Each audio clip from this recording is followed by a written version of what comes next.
everybody, welcome to this week's hot take for the Book of Boba Fett, or I should say the Book of Mandalorian for this week. This is our take two, by the way, so if some of our takes sound a little lame, it's because we just had 10 minutes and my computer decided not to work properly. In any It's case, our best 10 minutes ever. it was. And you guys, I mean, technically I could put it out, but you would see blurriness and badness in any case. So I think it's easy to conclude that this is the best episode so far of the Book of Boba Fett. I mean, there was the vibes that you get as soon as you see the Mandalorian enter, like the first 2 seconds of the show, just gets you going, right? Yeah, and the music and the everything. And You're instantly like, this is going to be awesome, and it was an awesome episode, and it kind of goes to show that they still know how to make a good Mandalorian episode or a good Star Wars TV episode, right? And it gets me wondering, like, what were they thinking leading up to this moment, like how they were kind of building the story a little bit. So first I want to go to you, Phil. What was your overall take of this episode? It was a good one. So my overall take was similar to yours. I thought it was a great episode and of The Mandalorian and just a great Star Wars episode. They had so many references to things in the prequels with like the pod racing stuff and the starfighter. They had stuff from the video games with the BD droid. They had stuff from the new movies, the Mando stuff, like basically all of Star Wars that we've known so far was caught up in there. And then obviously lots of stuff from the animation with the Darksaber and the history of Mandalore and all that stuff. So anybody who's like a fan of anything Star Wars, you got something from the part of Star Wars you like was like referenced in here. So I thought that was great.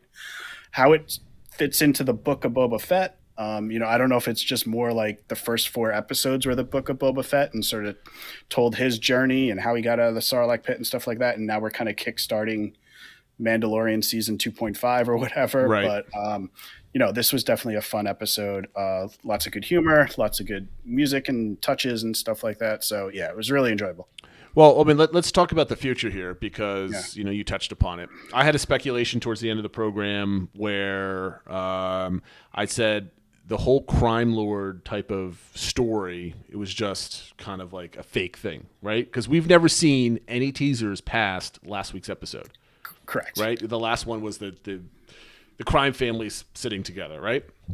So to me, it never sat well that here we go, Boba Fett coming out of the Sarlacc, spends the next 5 years with the Tusken Raiders, looks amazing when he is brought on board with the Mando season 2, right? Like, look, this is Boba Fett. He's a a badass and he's fighting and he's kicking butt. It clicked, right? And then we saw this episode where he's kind of losing. He's not being very smart. Like, he's just kind of walking around. He's getting ambushed. He doesn't know any of the crime lords. He doesn't know anything. It took us, 4 episodes to go in to learn about the different neighborhoods and stuff like that. Yeah. So the whole backstory is about him trying to find his own tribe, trying to find his own way in life. He doesn't want to be a bounty hunter. He doesn't want to work for anybody anymore. He doesn't want to be abused for just money or evil purposes. He's got some kind of like nobility about him, right? Mm-hmm. Same thing with the Mandalorian. He's with Mando, with Din. Like, he's got his own kind of creed, right? He follows the Death Watch creed. He cares about it. He cares about Grogu, so he's just not just some guy that's just, pitiful and heartless, that type of thing. So my whole speculation is, what if the crime scene is just a misdirect and he's going to go with Mando and restart Mandalore or be part of that greater storyline? Because that's what we're seeing, right? We're seeing the start of the new universe. I think, anyway. I think so. I think we're seeing the start of what the plot of Mando season 3 is going to be. He gets a new quest to restore his honor. He has to go to the pools and the mines of Mandalore. So that's going to be the journey he's going to go on. So I definitely could see, okay, now he's helping out Boba Fett. He agrees to do it on the house. And then afterwards, maybe Boba Fett helps him with his mission. And then obviously his history with Mandalore. And we know Bo-Katan's still out there. So I think that's going to be the plot of season 3 of Mando. I don't know if it's necessarily a fake out, in that I do think that this is his legit plan, is to become the crime lord. He said Bib Fortuna wronged him. He wanted to do something. This is his way of wanting to call the shots and not just be hired. But maybe at the end, once they take care of the Pikes and that sort of thing, maybe he'll decide, well, I'm not going to keep this because my real tribe is with with Din and stuff like that, not this group that the crime. Right. So I mean, he doesn't like. He has a tie to his armor, but he doesn't really have a tie to the history of Mandalore, right? Like it's So, well, I mean, obviously he's a clone of Jango Fett, and then Jango had a Mandalorian who was like his mentor, so he's kind of in that same chain. I think that whole chain code is in the armor back through him. Sure. So I think there is that claim, and he was forget what his name was, but he was like a big player in Mandalore. So I think there is. Like he could have some legit claim. I didn't say about claim, but like him personally. He does. It never. Oh no, not him personally. Right, no, that's what I'm just saying. through like, his family. Yeah, no. He's not like motivated to be like super Mandalorian. He wants to go his own way, right? He's always been that type of thing. So here's my question: do we see okay? Let's say yes, he's always meant to be a crime lord. He wanted to do this. Like I legit believe his character. That's what he wants to do. Yeah. It's going to be interesting to see if he finds another motivation. Now the question is, the Mandalorian's going to be here for the last couple episodes, right? It's obviously he's not going to go and then help him out and then just leave, right? I mean, he is, but not leave before the end of this season, right? Like, so he's going to be there. Well, he's going to leave, and then I guess does he come back next episode, or is he kind of gone, like on his quest for the next episode, and then he's back for the finale for the big? Well, we've got what two episodes left. I think the quest to Mandalore. The mines in Mandalore is like not that one, not that quest. The to deliver the the stuff to Grogu. To Grogu, yeah. We might see that at the end, right? Because he said he's doing that first. He was going to go do that, and then come back and help Boba. Here's a thought process. What if the next two episodes it's the fight on Tatooine? They fight the Pikes. He does the whole thing, all that stuff, and then he says, "All right, I'm gonna go." Maybe they were talking about the quest or whatever.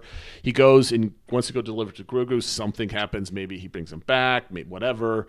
Do we see Luke again? I don't know, but that's questions for another day. But then he starts off episode 1 of the next season. Either he has Grogu or whatever. Is Boba Fett in the first episode of Mando season 3? I don't think the first episode, but pretty early on. I mean, I think it'll be established that he's a part of it. Yeah, I mean, like he's got to be part of the posse, right? Yeah, They're creating this Boba Fett character. It'd be stupid for them to be like, okay, now he's done, right? Yeah, because he's just sitting on a throne. Because I think what they might do is not show the trip to Grogu during the Book of Boba Fett. It'll just be like he went and did that, and then he comes back. Oh, that's all off screen. Totally. I totally think that's off screen. And like beginning of Mando season 3, he's done that.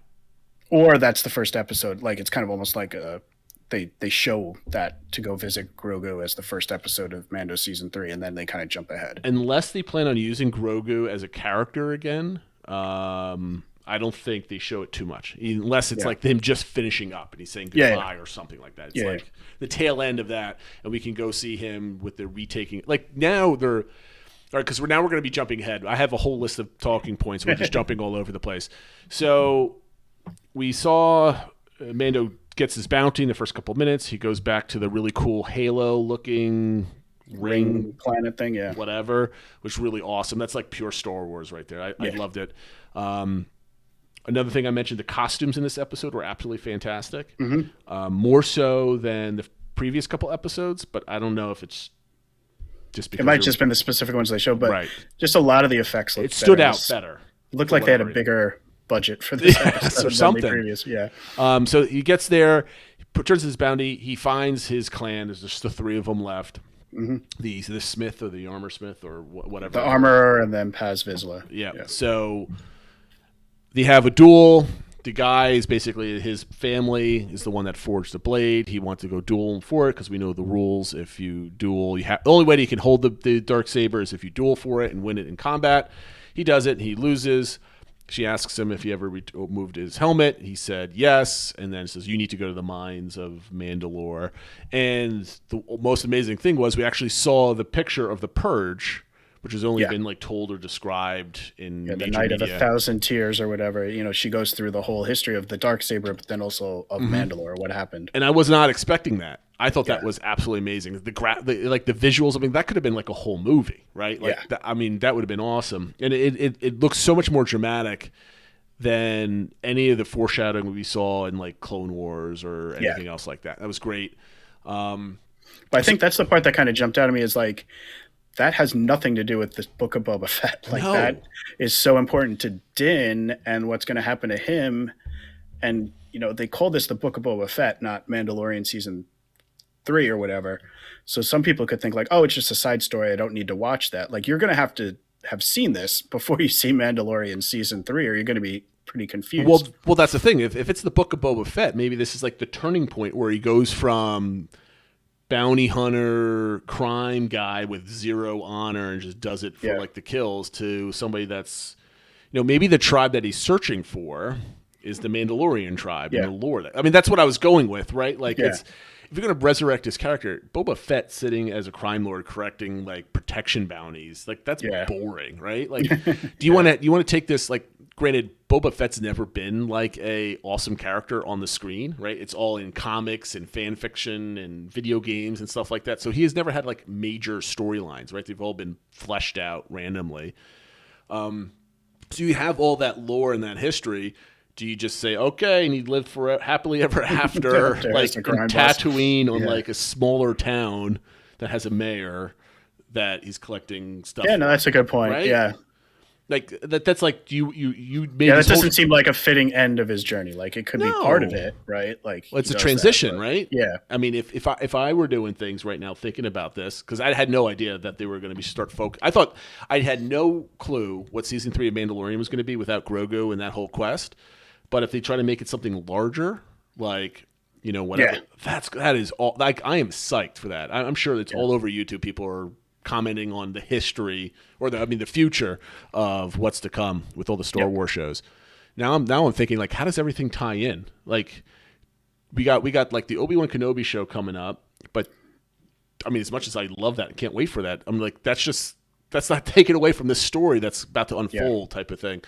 And, you know, you can make some movie series out of this. I really think that you can start big screening some of this stuff. And I think that would go a long way. Like, I'm kind of babbling right now because my mind is racing with ideas.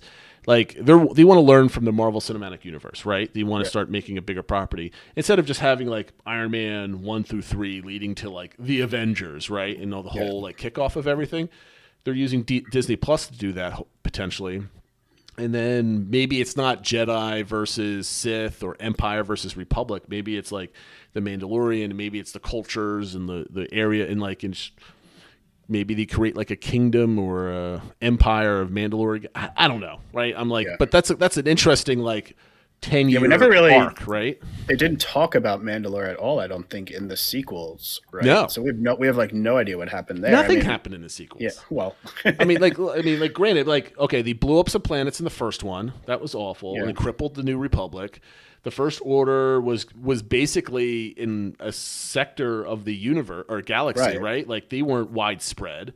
They were starting to become, and then the people all kind of came together and Palpatine and all that other nonsense. Yeah, which was in the outer regions, right? I mean, that was right. They were kind of like tucked away somewhere in the galaxy. They didn't have. They were planning to expand, right? And I think there was something in the prologue from the last one was like the Empire or the First Order's expanded and done some stuff, but you can hand wave like the scrolling text away, right? So we don't really know this. That's how terrible the world building was. We had no idea what was happening in the galaxy other than in the specific things they showed in the casino somewhere, right? Yeah. That being said, we're basically plotting the rest of Star Wars for the next decade off of 40 minutes of screen time on Disney Plus. But I think that's been interesting. That you can develop. There's interest in this, right? And you can develop this whole thing and basically leapfrog all the sequels because they're done, right? There's no more Jedi. There's no more any of this. It's all kind of whatever. And you can start developing your own stuff now. I think that's kind of cool. But that would have to be what?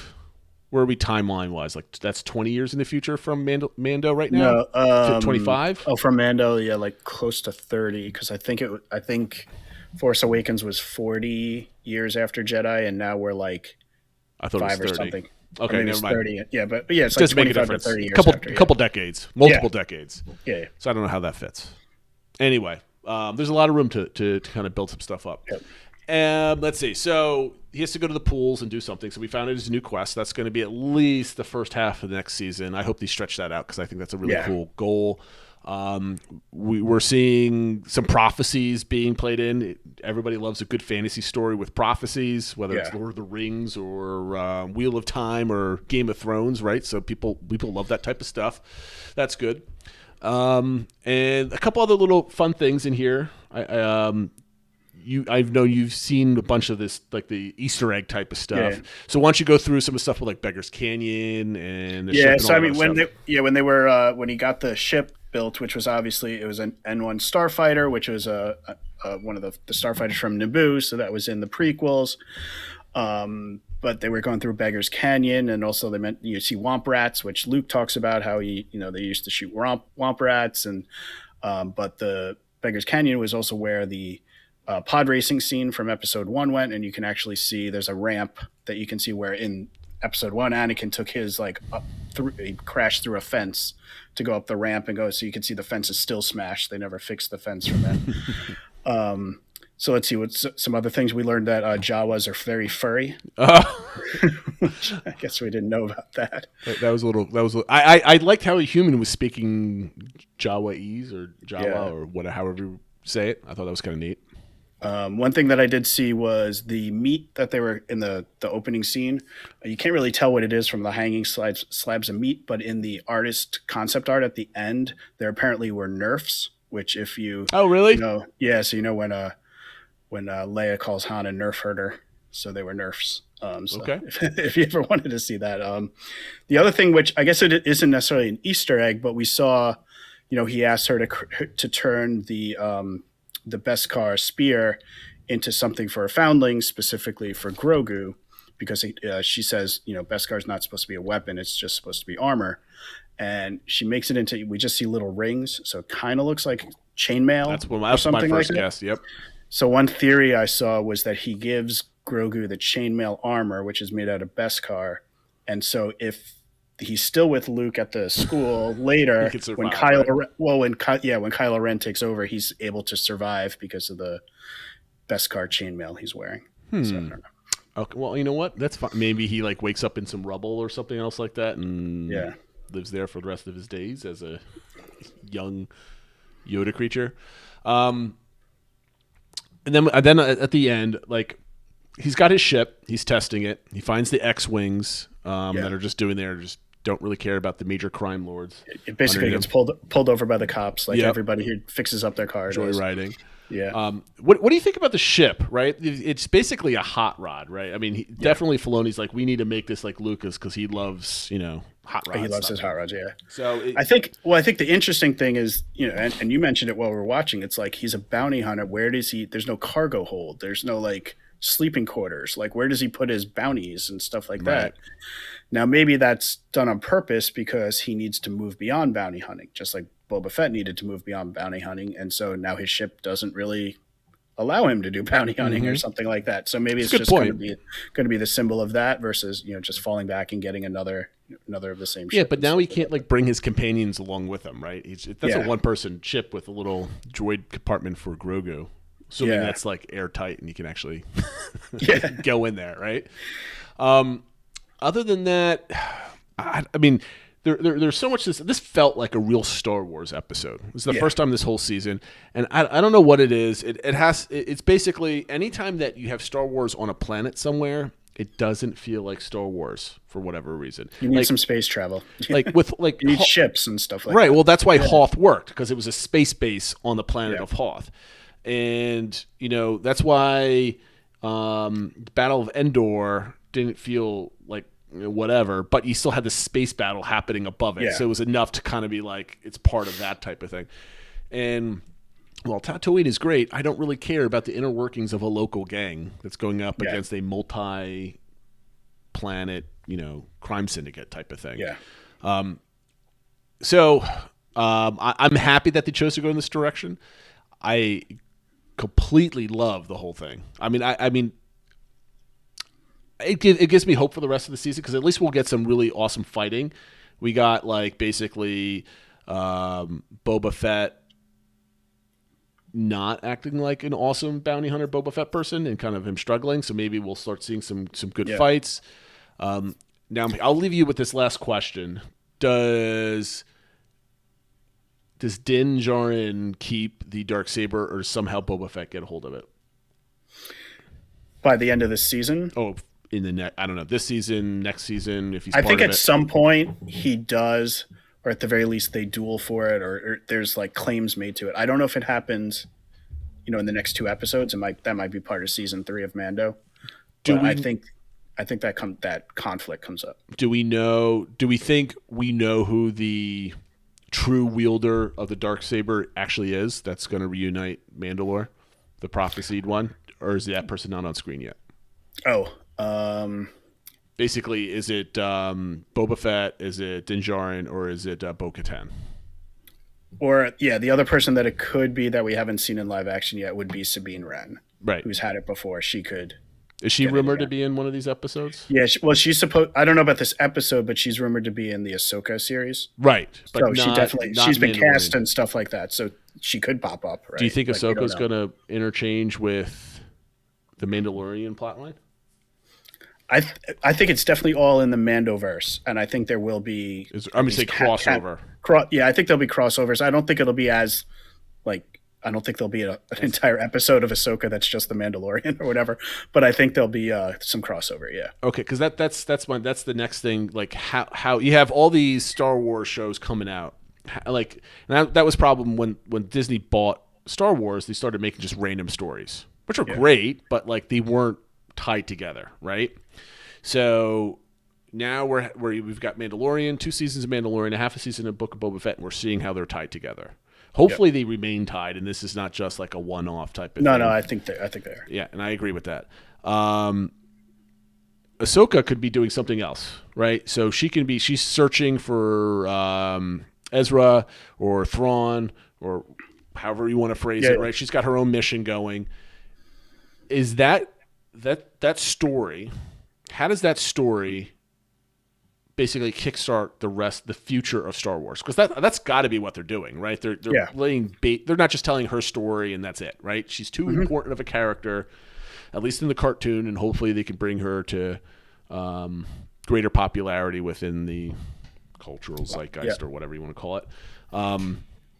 So that'd be a conversation for another, because we could sit here and speculate, and we know nothing anyway, right? So we'll let people like the Star Wars theory on YouTube go on and on about what they think. Yeah. Anything I forgot, Phil, that you didn't get a chance? No, I think that's the main stuff. I think we just got a lot about the history of Mandalore and where that's going, and I think it's great. And we'll see where it goes. We got 2 more episodes, so figure we got about the equivalent of a 90-minute movie left, and hopefully it's great. Hopefully no more flashbacks. Yeah, no more back to things. No. All right, guys, thanks for listening and watching. We'll see you in a few days as we record our episode with our special guest. We're recording the same time this week, right? Same time and place? Mm-hmm. Wonderful. So until then, guys, have a good weekend, and we'll talk to you soon.